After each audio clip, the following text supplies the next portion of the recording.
Hi! So I'm making hot cross buns, and today I'm going to be doing something different. I'm doing like a Lamington hot cross buns because if you guys know me very well, I love Lamingtons. I love coconut, I love like raspberry, chocolate, like altogether it's like my favorite dessert. So what I'm starting with is I'm using coconut milk. I'm going to see if this works, but usually the recipe is just a normal like full cream milk. But I've got my coconut milk, I'm going to warm it up. You don't want it hot, you just want it like lukewarm because you're going to add your yeast into the milk with a pinch of salt and you're going to let that sit for about 5-10 minutes. So I'm going to do that and I'll be back 1 second. So whilst that's warming up, I've got all my other ingredients and I'm going to get myself organised, going to weigh out everything and have that sitting aside whilst my yeast and my milk are doing its thing together and frothing up. So yeah. Make sure you stir and mix your milk so it doesn't catch on the bottom.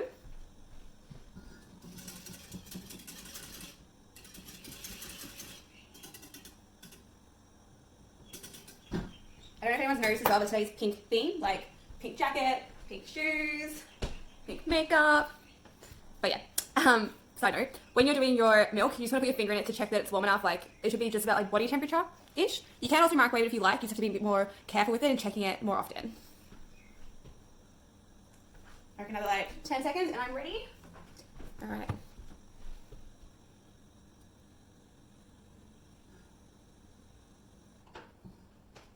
So I'm going to pour my milk into a separate bowl because I don't want it to keep heating up. So if you left it in the pot, the heat from the metal will keep warming up your milk, making it too hot, which will then kill your yeast.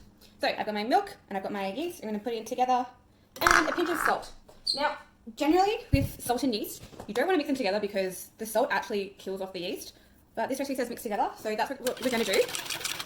And then we're going to put it to the side and let it sit for about 5 to 10 minutes to like become nice and bubbly and frothy, and then we'll continue on. Okay, I'm back. So, in a bowl, I have my flour, my cocoa powder, my sugar, and my cinnamon. And I've just sifted that all together in the bowl. Make sure when you're making this, you know how much your bowl can hold. Because I think I've done too much, but we'll find out later on. I've doubled the recipe. So I'm making some for me and for my boyfriend. So yeah, that's all mixed together in a bowl. I'm going to chuck it on my machine with the hook. Preferably you'd want to have a hook for this recipe. If you don't, I would use a paddle. So I've got that on. On the stove, I have my butter melting. And I've got my eggs in a little bowl here. And I'm just beating them up a bit. Just so they're nice and broken. So just like that. Alright, grab my butter up. I just want to show you the yeast and the milk. So if you can see, it's all nice and bubbly, which is what we are looking for. That means the yeast is activating and it's doing its thing. It's like coming to life pretty much.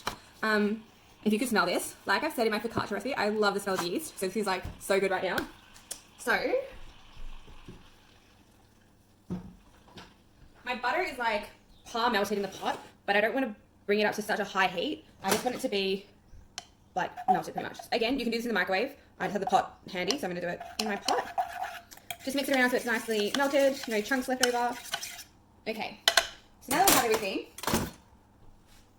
we are going to put our mixer on. I wonder if I can do this in the... There we go.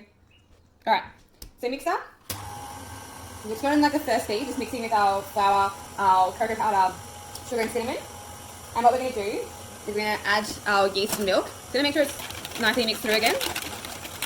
So that was about 10 minutes that I let it sit for.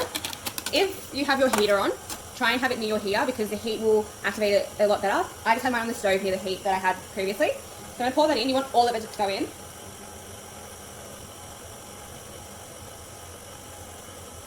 I'm going to make sure I scrape down all the sides.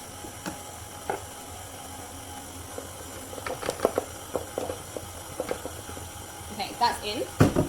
And then we're going to add our butter and our eggs as well. Oh, it's going everywhere. Put your guard on if you have one. So eggs in. And our butter.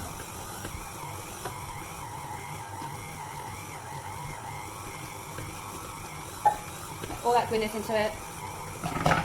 Make sure there's none left over.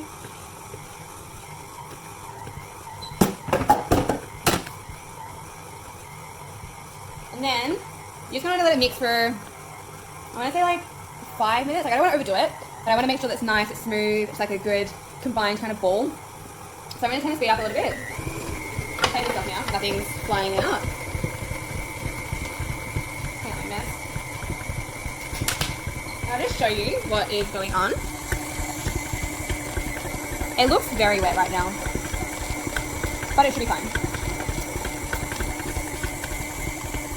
So, what's going to happen next is, my little nose, that's going to do its thing, become a nice ball, nice dough. We're going to put it into a bowl that's like lightly sprayed with a bit of oil so it doesn't stick around the sides. And we're going to let that sit for an hour and a half, or until it's doubled in size. You want that to grow, you want it to have some like body, you want it to see it's like the yeast has worked properly, it's activated, and it's done its thing. And then we're going to knock it back, divide it into our balls, and then go from there. So, I'll get back to you in the next step. Okay, so just to show you all what's going on now. So I've finished mixing my dough. I'm going to take it out. Make sure I get every last bit of the dough off the hook. I've got my bowl here already sprayed with oil. And I've just turned on my heating system so I can leave my bowl on top of my heater or like close by to it. And then that way the heat helps the dough rise. So it's quite cold today. So we're going to have a nice warm environment. Make sure every little last bit is off. Alright. I can unclip my bowl. There we go. So that's my dough. I'm going to scrape it all out and into my bowl.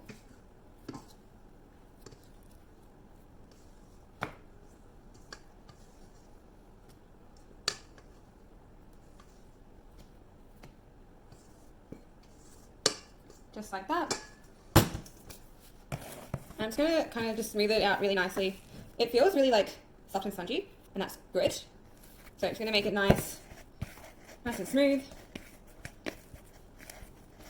Right, just like that. And then I'm going to just wrap it with some Glad wrap. That way it doesn't form a skin and the heat doesn't get like directly onto it. It doesn't dry it out. Glad wrap ready. Here we go. Also, one of the good things about hot cross buns is, or any like bread kind of product, if you have leftovers or you made too much, you can always make a bread and butter pudding, which is pretty much just your bread product with a custard. So milk, cream, eggs, sugar, and like spices if you like. Mix it all together and bake it in the oven, and you get like a nice pudding. And it's a good way to use like bread that's going stale or is close to being like not the best quality anymore. So I've got that wrapped and ready. I'm also going to cover it with a tea towel just to keep the heat in. So that's my bowl. Tea towel over it. I'm going to go put it over some heat for an hour and a half. I'm back. So I'm going to show you my dough. It's only been, I think, an hour. I think I still had 22 minutes left. So an hour and 10 minutes. I've let it sit next to the heater. And this is the dough now.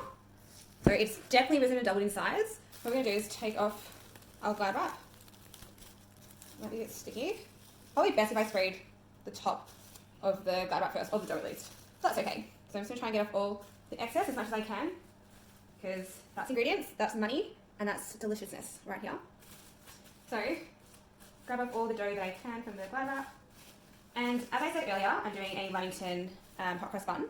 So what I've got set aside is a bowl of chocolate chips and desiccated coconut, which I'm going to mix into the dough. So what you're going to do, now that it's risen, I'm going to knock it out the air. So I'm just going to tap it, and you can see that's just deflated. So tap that all out, and I'm going to place it onto my bench so I can add in my flavourings. So straight onto my bench. The dough is really nice and soft. Spread it out. And I'm going to sprinkle in, kind of just doing like layers.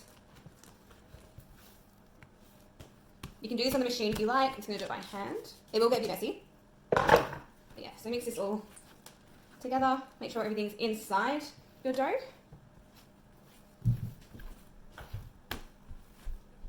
It smells so good. Just kind of knead it together. I'm making a mess everywhere. And then we're going to divide it and roll it into balls. Okay, so I just want to show you how I'm dividing up the balls and how I'm going to roll them. So I have my dough and I've just rolled it out into like a log. I divided it into two and I've already portioned some. But I've got my log here and I'm just going to cut off 100 gram portions. You can make your balls smaller, bigger, however big you like them. But I'm just going to do 100 grams because it's a nice round even number. So just cut up your portions. If they're like a few grams over or under, I mean that's fine, it's just for home. It's nothing special. I'm going to show you how I roll them as well. So you don't want flour on your bench, you want a nice dry bench kind of thing because you want the dough to stick to the base. So one hand, I don't know if you can see this. It's going to like cup it like a ball and you want to just roll it really nicely on the bench. And then start moving your hand like this until you get a nice ball shape. You want to make sure that all your chocolate pieces are inside the dough, so keep going until you can feel that all your chocolate chips are inside, because this will prevent it from burning whilst it gets baked. So once you've got your nice ball, I'm going to put it into my lined tin, just like that, and then place all the rest of them quite nicely together, and yeah.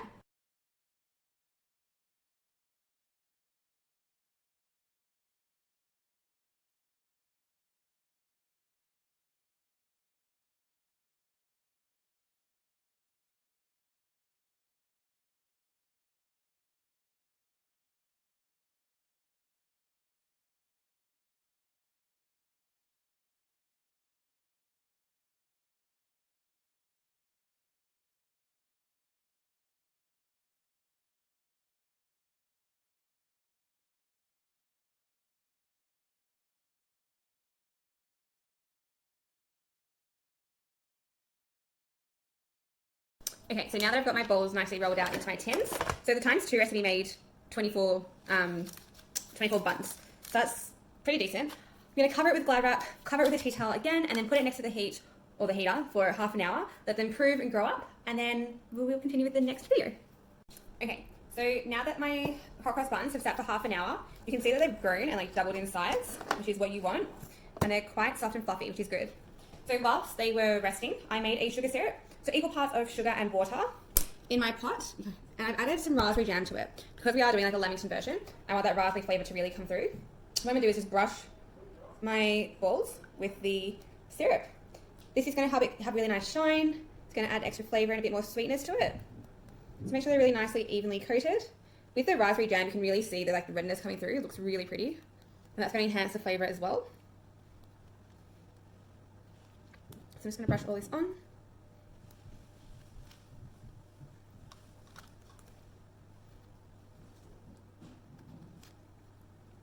Okay, so with this tray here, I've made my my cross paste with just flour and water, and I've just whisked that together. I didn't wait, I just kind of did a bit of flour, a bit of water until it came to a really nice like runny consistency.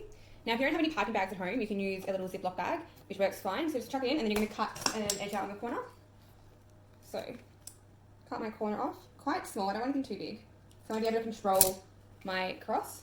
And what you're going to do is you're going to go down in one line and then across in the other line. So I'm going to go straight down. I'm going to go slowly, make sure it gets it really nicely. And then down the other way. So my oven's set to 200 degrees, preheating before we put in our buns. They're going to bake for about 20 minutes or until your skewer comes out clean. And then across the other way, obviously, to make your cross. Now the last thing I'm going to do to my hot cross buns before they go into the oven is sprinkle some shredded coconut on top, just to add that extra coconut flavour for our Lamington hot cross buns. So that's my crust is done. Got my coconut. I'm just going to sprinkle it just slightly.